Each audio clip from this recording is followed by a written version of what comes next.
So I would like to touch upon the hidden side of growth and development. நீங்கள் Kattupalli Porto இல்லை Parandur airport கட்டுறதுனால வர ecological loss, environmental loss, not for this year, for all years to come. அந்த லாஸை ஃபுல்லாக நம்ம கழிச்சுட்டு அதுக்கப்புறம் growth ரேட்டை கண்டுபிடிச்சிங்கன்னா அதுதான் உண்மையான க்ரோத் ரேட். எவ்வளோ இடத்துல நமக்கு மண்ணு கண்ணுக்கு தெரியுது, எல்லா இடத்துலையும் கான்கிரீட் தான் தெரியும். ஏரிக்குள்ளேயே கான்கிரீட் போடுறாங்க, புயல் குளத்துக்குள்ளே கான்கிரீட் போடுறாங்க, எங்கே பார்த்தாலும் கான்கிரீட் போடுறாங்க. So all those lung spaces are really porous. For the first time in my life, I have discovered fishes with no scales and physically handicapped fishes. I discovered that because of the fly ash and so on. காடுன்னா என்ன, அங்கே இருக்கிற wild life, அங்கே இருக்கிற அந்த மண் வளம், அந்த density of forest, அந்த எக்கலாஜிக்கல் அட்மாஸ்பியர், அதெல்லாம் நீங்கள் ட்ரான்ஸ்ஃபர் பண்ண முடியுமா? பேக்கேஜ் மாதிரி கொண்டு போக முடியுமா? You can't. And so also you can't create a ocean. So it's a priority for you to protect your ocean.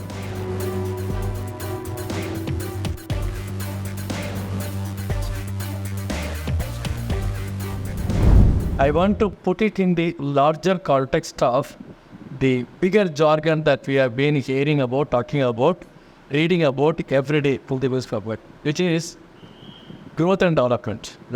நம்ம நியூஸ்பேப்பர் எடுத்தாலும் நம்ம படிக்கிறது என்ன? growth and development இல்லையா? So I would like to touch upon the hidden side of growth and development. What are the issues that are hidden, and then what are the rising challenges of maintainability and sustainability of this growth, particularly in the context of rising climate change catastrophic events. So அந்த கான்டெக்ஸ்டில் வந்து இந்த growth and development மட்டும் நம்ம பேசுகிறது எப்படி சரியாக இருக்க முடியும்? அந்த கான்டெக்ஸ்ட்டில் தான் வந்து G20 நம்ம பார்க்கலாம். G20 is also, it is basically, for economic cooperation, it's a big elitist club of 19 nations and one region, and where they all have come together, all big nations have come together, and to talk about basically, the economic issues, economic development, growth models, and so on and so forth. So in the context, I would like to put forward 3 important phrases. These phrases you can put anywhere. 1, know more to act. KNOW. So you have to read, you have to learn, you have to really understand more. So know more to act. The second phrase is no more neglect. You can't afford to neglect anymore. So it is a time where we have to really take this very seriously. You can't afford to neglect it anymore. And last phrase is it's now or never. இப்போ பண்ணுங்க, இதுக்கப்புறம் நான் புஸ்தகம் பண்ண போகிறேன், என்ன ஒரு 5 வருஷம் கழிச்சு பண்ணுறேன்னா பதினெட்டு too late. So in the three phrases keep in mind, it's true in all contexts and more so in the context of climate change. Now, what are the conventional indicators of development?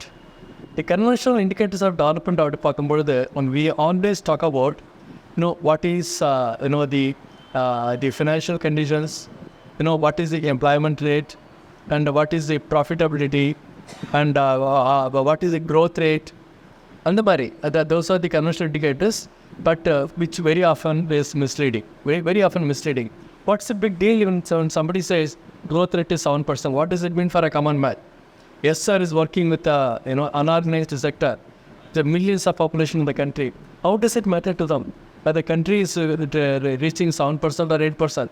They are same as they are forever. So these conventional indicators do not capture the issues relating to one people's welfare, most importantly environment and ecological conditions. They are completely neglected. இப்போ 7% growth rate வந்து connect பண்ணும்போது, நீங்கள் Kattupalli Porto இல்லை Parandur airport கட்டுறதுனால வர ecological loss, environmental loss, not for this year, for all years to come. அந்த லாஸை ஃபுல்லாக நம்ம கழிச்சுட்டு அதுக்கப்புறம் growth rate கண்டுபிடிச்சிங்கன்னா அதுதான் உண்மையான growth rate. But all that is not done today. The growth rate that you are calculating is sheer money driven, profit driven, the growth rate. So that's not going to be very big help to me. So therefore, I don't agree with that proposition. And also there is a theory which suggests that, look, there is going to be a trickle down effect. Trickle down effect in growth rate 7% போயிடுச்சுன்னா அது கொஞ்சமாக சொட்ட கீழே வரும், அது கீழே இருக்கிற மக்கள் பிடிச்சிப்பாங்க. அது ட்ரிக்கிள் டவுன்லாம் நடக்கலை, எல்லாம் சும்மா ஒரு theory. It's all that, it doesn't happen. and the economic growth is limitless and is an irresponsible statement. People say, particularly people from IMF and World Bank, they say that economic growth is limitless. You can go to any extent. It's an irresponsible statement. In my view, it is an extremely irresponsible statement. You cannot do that. After all, you are talking about growth, welfare, and so on for the people. For the welfare of the people, for promoting welfare. And without doing all that, we're going to talk about, look, I'm going to raise the economy to 8% and to 9%, so on. How does it matter to me? So, in the context, in the context, there are few which we have to worry about. One, demographic pressure. Today, we are almost touching the China population, and in the kind of a demographic pressure that you are going to encounter in the context of land use and in the context of water and in the context of all other natural resources. If your population is going to really go up, pressure is going to be huge. That's going to really influence very badly on all the welfare measures that we're talking about. Then high degree of urbanization, very high degree of urbanization. And there's lots of rural-urban migration. So high degree of urbanization of India, for instance, Tamil Nadu. Tamil Nadu is more urban than rural. 52% of the population live in urban area. How does it matter? Is it an indicator of development? That's what people say. Oh, Tamil Nadu, the population, they saw 50% of the population live in urban area. Very advanced state, most urbanized state. Doesn't matter to me at all. This is happening because of distress-induced rural-urban migration. It's not that it's happening spontaneously because people want to migrate for good reasons or for economic reasons. These people are migrating because of distress in agriculture, distress in rural area, so they keep migrating. So that kind of a migration leads to increase in the urban population. This population today, for instance, contributes to slum population. Not only slum population, there's another category called the footloose population. Homeless and footloose. இதெல்லாம் அதிகமாகிட்டே போயிட்டு இருக்கு. அப்புறம் என்ன பெரிய urban area? 40% of the population live in urban area and slums in the city and most cities in the country. So, what kind of urbanization is this? And naturally, then it all contributes to adds to poverty, inequality, high levels of unemployment, high levels of illiteracy, and so on and so forth. And also, people are struggled to meet even the basic needs. Basic needs are not just food, drinking water, sanitation, housing, clean air. All these are becoming more and more difficult. Therefore, the menace of environmental and ecosystem degradation, and and also the kind of the issues that we are confronting in the context of development needs to be thoroughly discussed. Thoroughly, we need to talk about it. And without talking about all this, if you're going to talk about only the development, growth and development, that amounts to talking about one side of the coin. Now, G20 இப்போ நம்ம பேசணும். G20யோட roles and responsibilities என்ன? G20 எதுக்கு வந்தது அப்படின்னு G20யோட main theme என்ன சொல்கிறோம்னா, there is one earth, one family and one future. One earth, one family and one future. This is the தாரக மந்திரம் of G20 club, G20 Nations. அது எந்த அளவுக்கு அதை கொண்டு போகிறாங்க, எந்த அளவுக்கு பயன்படுத்த போகிறாங்க, எடுத்து சொல்ல போகிறாங்க அப்படிங்கிறது தெரியல. This is also India's well defined intend for a peaceful and sustainable world. India contributes to it, talks about it in a great deal, and India wants to proclaimed many times in many public forums that India would like to contribute to peaceful world, sustainable world, environmentally sound world, ecologically sound world, and so on and so forth. And there are four major focus areas for G20. And the G20 nations-க்கு 4 focus areas இருக்கு. இப்போ பேச போகிறது. First ensuring water security. Ensuring water security is their first focus area. Already India's water availability is declining. Per capita water availability is now declined to something like 1,800, from 5,000 to 1,800 to 1,600. Tamil Nadu is worse. We are less than 1,000 per capita availability of water, cubic meters. So water is becoming more and more stressed and not available. But so that is going to be one of the key issues going to be discussed in the G20. Second, energy security. Energy security and sustainability is going to be one of the key issues that's going to be discussed, and just not this sustainability and also energy generation in a more environmentally sustainable manner.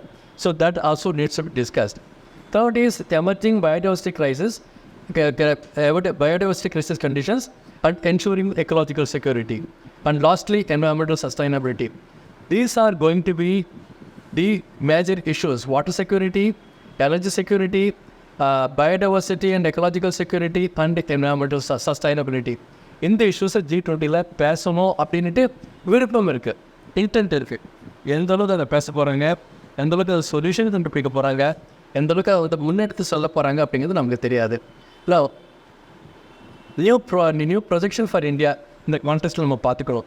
Latest projection for India, not what our Prime Minister said, that he wanted to make the Indian economy to a $5 trillion economy. புதுசாக ஒன்று சொல்லியிருக்கிறாரு. That is a new projection for India. Standard Chartered's an institution based in UK, and their research team has projected a massive growth rate for India's economy, expecting it to reach 6 trillion by 2030. 6 trillion. Current level is 3.5 trillion, and it is expected to become $6 trillion economy by 2030 in the course of next 7 years. Okay. Now, India's GDP is going to be almost doubled up in the projection. Now, my contention is, if you really want to contribute to this kind of a development, rapid development, huge development, without compromising with your natural capital and the endowments, natural resources, without compromising with your ecological and environmental conditions, how are you going to reach it? So, on the context of Dr. Franco சொன்ன இந்த Kattupalli port expansion, Parandur airport, and மீதி என்னென்ன issues என்ன வருதோ அது எல்லாமே இந்த கான்டெக்ஸ்டில் தான் பேசுவோம். So this is going to be, it's not a magic to rise from 3.5 trillion to 6 trillion. So that's the expectation. Not only that, India is expected to become the third biggest economy in the course of next 10 years or so. In first US, then China, followed by that, not UK, but India. So, என்ன பண்ண போகிறாங்க, I don't know. No growth and development is possible without using the natural capital. This is the context and the background in which we need to examine the growth and development and its impacts of ecology and environment. More importantly, its impact on global warming induced climate change. So, we are every international forum, every meeting, they talk about climate change, global warming induced climate change. What do they do about it? On the one hand, you talk about growth and development, which is unsustainable, making the economy from 3.5 to $6 trillion economy, and worldwide, not only here. But on the other hand, you are worried about global warming induced climate change. These are contradictory. So how is that going to be possible? Now, let's talk about water. Water is more important. Now, the water பற்றி பேசும்பொழுது நம்ம சும்மாவே கடந்து போயிட முடியாது. Water is such a key resource which we really have to take very seriously. What is that we are talking about when we say water? Not just in drinking water, not just the irrigation water, not just the water that you need for your industry, but I want water for your biodiversity. I want water for your wildlife. I want water for your trees, plants, and for all life systems. Don't just talk about water need for you and me, for the entire life system on earth. What is happening? That is the context in which we have to protect our ecosystem. Wetlands. Wetlands are not inland wetlands, whatever Pallikanya marsh, also coastal wetlands. Tamil Nadu has got the second longest coast in the country with a length of 1,067 kilometers, including Pondicherry. We got an enormous extent of wetland, very rich wetland with a fantastic rich biodiversity. But we are losing one by one. Again, in that context, we need to talk about Pulikat Lake as well as Ennur Creek and also the port expansion there. Now, rivers and streams. In fact, I long back about, I think 2001 or 2002, I wrote a book, Tamil எழுதினேன், அவல நிலையில் தமிழக ஆறுகள் அப்படின்ட்டு. Subsequently, I wrote another paper which is published by, I think, Oxford Economic Papers, It's called In Search of a Living River. It's about 20 years ago. Now I am still searching for a living river. The rivers are dying or dead. You know that. Rivers are dying or dead. Streams are dying or dead. All micro watersheds are dead and doesn't exist. And most importantly, friends, I must tell you, the per capita drainage space is very important. The per capita drainage space is dwindling rapidly. And the per capita drainage space is the lungs, other lung space, மண். அந்த மண்ணு கண்ணுக்கு தெரியணும். எவ்வளோ இடத்துல நமக்கு மண்ணு கண்ணுக்கு தெரியுது, எல்லா இடத்துலையும் கான்கிரீட் தான் தெரியும். ஏரிக்குள்ளேயே கான்கிரீட் போடுறாங்க, புயல் குளத்துக்குள்ளே கான்கிரீட் போடுறாங்க, எங்கே பார்த்தாலும் கான்கிரீட் போட்டுறாங்க.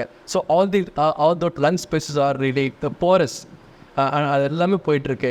Estuaries, brackish water lakes, lagoons, creeks, all coastal wetlands are dying, are dead. And Yellur Creek is the best example where in fact Saravan can tell you much better than me. அங்கே ஒரு கொசு கிடையாது. It's a dead land, dead soil. Frankly, for the first time in my life, I have discovered fishes with no scales and physically handicapped fishes. I have discovered that because of the fly ash and so on. Dead fish are physically handicapped with fish with no scales. அந்த அளவுக்கு ஒரு மோசமான situation அங்கே இருக்குது. And then coastal ecosystem, marine ecosystem, Narayani, you will talk much more than me. And groundwater is not disappearing. I must tell you about groundwater. About 40 years ago, when I first started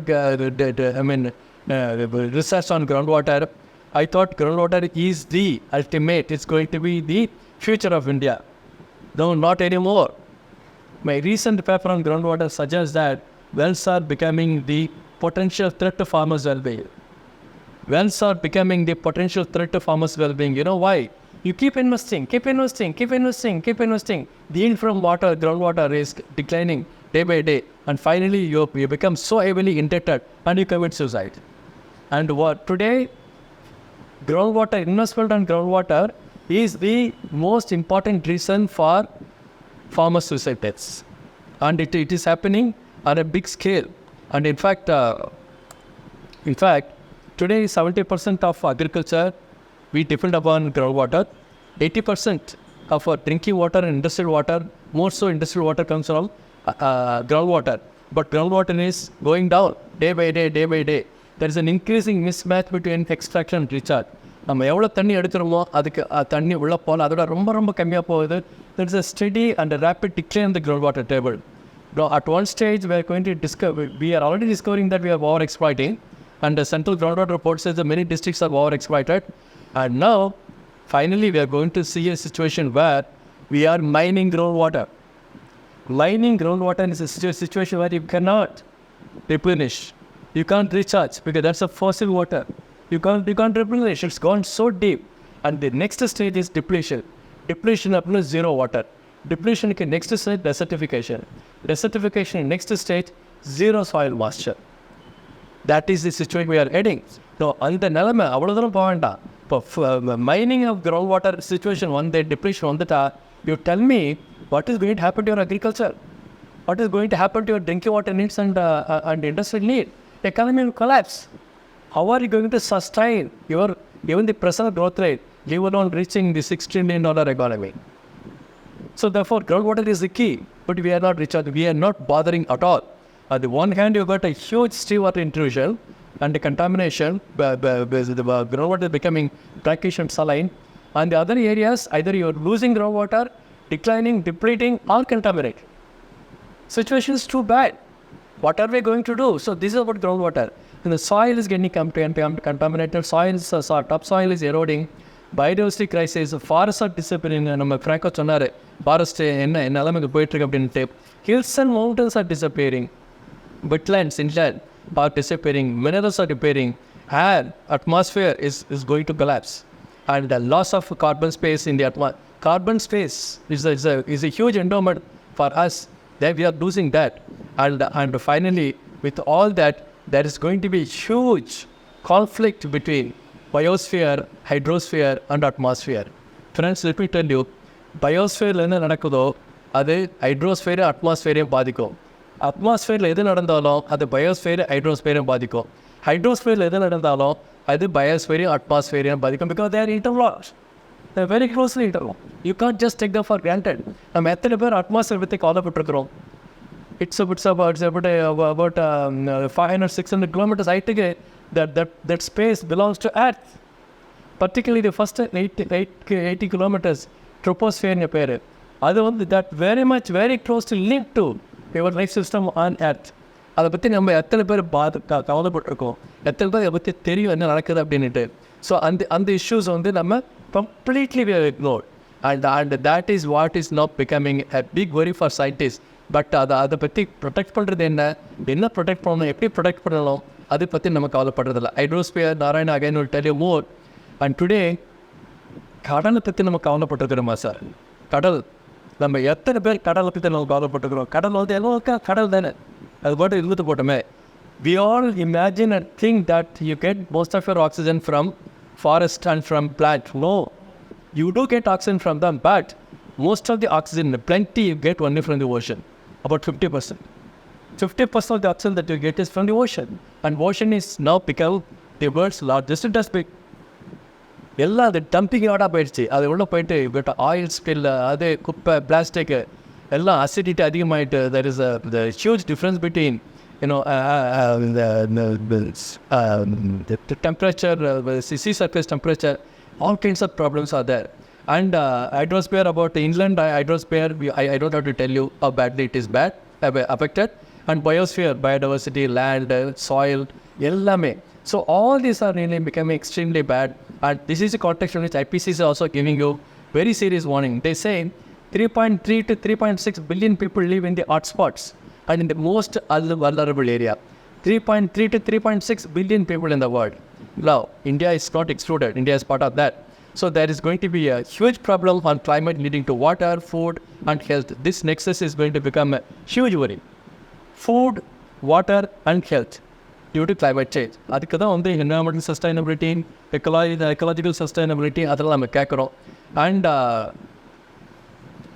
And again IPCC says that all of us are going to suffer from excess water, very less water, heat, fire and lack of oxygen. நீங்களும் பார்த்துருப்பீங்க, July is now considered the hottest ever month in the world in history. July. And the number of forest fires, a huge number, and it never happened in the past. And even now Hawaii is burning. Country burn ஆகிட்டு என்ன நடக்குதுன்னு தெரியல. And there is a strict advisory from IPCC. The IPCC report released in October 2020 is considered to be very strict. And they warned that the world would have to cut greenhouse gas emission by about 45% by 2030. It's an advisory, strict advisory. பண்ண முடியுமா? Can you cut down your greenhouse gas emissions by 45% by 2030? How is it going to possible? Because we are not talking about growth and development. அதனால தான் அந்த growth and development பற்றி முதல்ல பேசுகிறேன். உங்களுக்கு நிறைய growth வேணும், டெவலப்மெண்ட் வேணும், $6 trillion எக்கானமி ஆகணும். ஆனால் ஐபிசிசி இன்னொரு பக்கம் சொல்லுது, குளோபல் இந்த எமிஷன் லெவலை வந்து நீங்கள் 45% இன்னும் 7 வருஷத்தில் குறைச்சாகலாம். It's an advisory. How is it going to be possible sir? I really don't know. So இந்த மாதிரி நிறைய இஷ்யூஸ் இருக்குது. And we like this one IPCC and now G20. There is also a COP meeting going on, Conference of Participants. எல்லாமே தெரியும். 1997 1997 ஆரம்பித்த first காப் மீட்டிங்லேருந்து இன்னி வரைக்கும் 26-27 மீட்டிங்கு பார்த்தீங்கன்னா அந்த பீரியடில் தான் அந்த எமிஷன் லெவல் அதிகமாக. You can see from the graph. It's அந்த 26 இயர் பீரியடில் தான் அந்த எமிஷன் லெவல் அதிகமாகிட்டு இருக்கு. Then what are you doing? இந்த காப் மீட்டிங் என்னத்துக்கு? 192 countries are participating to reduce emission level. என்ன பண்ண போகிறாங்க இப்போ இந்த G20? என்ன பண்ண போகுது? I really don't know. It's really scary. So therefore the critical challenge is to balance the growth. How to balance the growth and development, social inclusiveness, ecological environmental sustainability. This is the ever biggest challenge. இது நீங்கள் பேசாமல் நீங்கள் இதை மட்டும்தான் நீங்கள் பேசுவேன், ஆனால் இந்த கிளப்பெல்லாம் நடந்துகிட்ருக்கோம் அப்படின்னா இது மக்களை ஏமாத்துறதால it is not going to be of any use. Therefore the key question in the present context is, what should G20 group of elite nations should do? என்னென்ன பண்ணணும், என்னென்ன பண்ணுறது அப்படின்ட்டு நிறைய நான் சொல்லியிருக்கிறேன் என்னெல்லாம் பண்ணணும் அப்படின்ட்டு. For instance reduce and finally stop using the fossil fuel based energy. இப்போதுலேருந்தே நம்ம ஆரம்பிக்கணும். and to stop using the fuel fossil fuel based energy. You have to talk about environmental accounting. எந்த developmental activity பண்ணாலும் simultaneously you have to talk about environmental accounting, what is the loss, and also you have to talk about ecosystem losses, and you have to talk about the rainfall accounting. இனிமேல் வந்து 800 millimeter பெஞ்சது 500 millimeter பெஞ்சது எனக்கு கணக்கு தேவையில்லை. I want to know how many teams feet or how many million cubic meters of water we have received through rainfall. What happened to the rainfall? I wanted it. தவன் சொல்லிட்டு போவார், இல்லை நம்ம இப்போ செல்வேந்திரன் சொல்லிட்டு போகிறாரு 400 millimeter மழை எனக்கு போகாது. I want to know how many thousand million cubic feet or how many million cubic meters of water. I want to know that in paper. இவ்வளோ மழைனால இவ்வளோ தண்ணி கீழே விழுந்தது, என்ன ஆச்சு அந்த தண்ணி உங்களுக்கு கணக்கிடுங்க. That is what's called rainfall accounting. Israel is doing that. You may have problems with Israel, political problems, but they are doing wonderful things on water with the waterfront.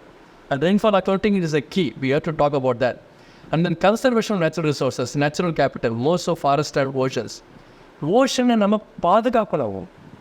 You can't take for ocean for granted. மரம் வளர்க்கலாம் எங்காது, காடை நீங்கள் காடை வந்து நீங்கள் சமம் கிடையாது. மரம் வளர்க்குறது காடு சமம் கிடையாது.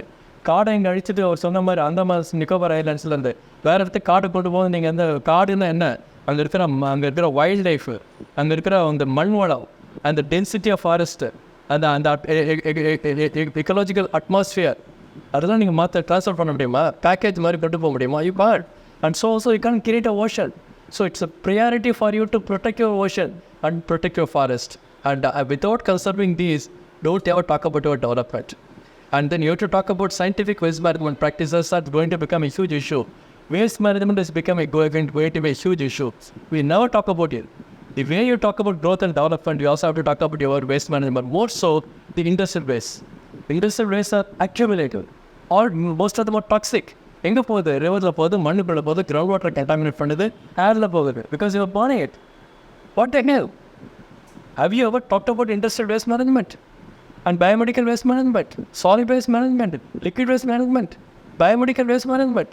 என்ன பண்ணுறீங்க நீங்கள்? Plastic is becoming a menace. என்ன பண்ண போகிறீங்க? We really don't know. And we need green growth, not just growth. What G20 should proclaim and advocate is go for green growth, green GDP and inclusive growth. இதுதான் முக்கியம் நமக்கு தேவை. Inclusive growth, green GDP and green growth. On the whole, what we need is a complete departure from the conventional approach.